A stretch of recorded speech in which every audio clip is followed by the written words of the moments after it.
1975 సంవత్సరంలో దేశవ్యాప్తంగా ఎమర్జెన్సీని విధించి రాజ్యాంగ స్ఫూర్తిని దెబ్బతీసినటువంటి వారు, అదేవిధంగా వేలాది మంది సిక్కుల్ని ఊచకోతకి గురి చేసినటువంటి వారు పార్లమెంట్లో నీతులు పలకటం అనేది ఇది చాలా హాస్యాస్పదం.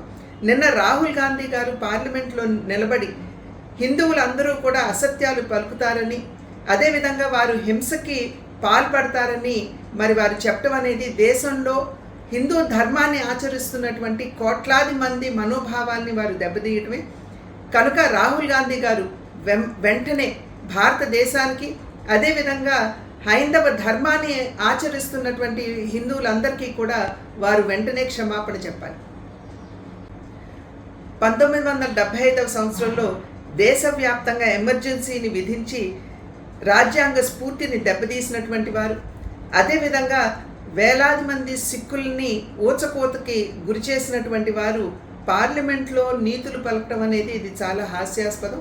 నిన్న రాహుల్ గాంధీ గారు పార్లమెంట్లో నిలబడి హిందువులందరూ కూడా అసత్యాలు పలుకుతారని, అదేవిధంగా వారు హింసకి పాల్పడతారని వారు చెప్పడం అనేది దేశంలో హిందూ ధర్మాన్ని ఆచరిస్తున్నటువంటి కోట్లాది మంది మనోభావాల్ని వారు దెబ్బతీయటమే. కనుక రాహుల్ గాంధీ గారు వెంటనే భారతదేశానికి, అదేవిధంగా హైందవ ధర్మాన్ని ఆచరిస్తున్నటువంటి హిందువులందరికీ కూడా వారు వెంటనే క్షమాపణ చెప్పాలి.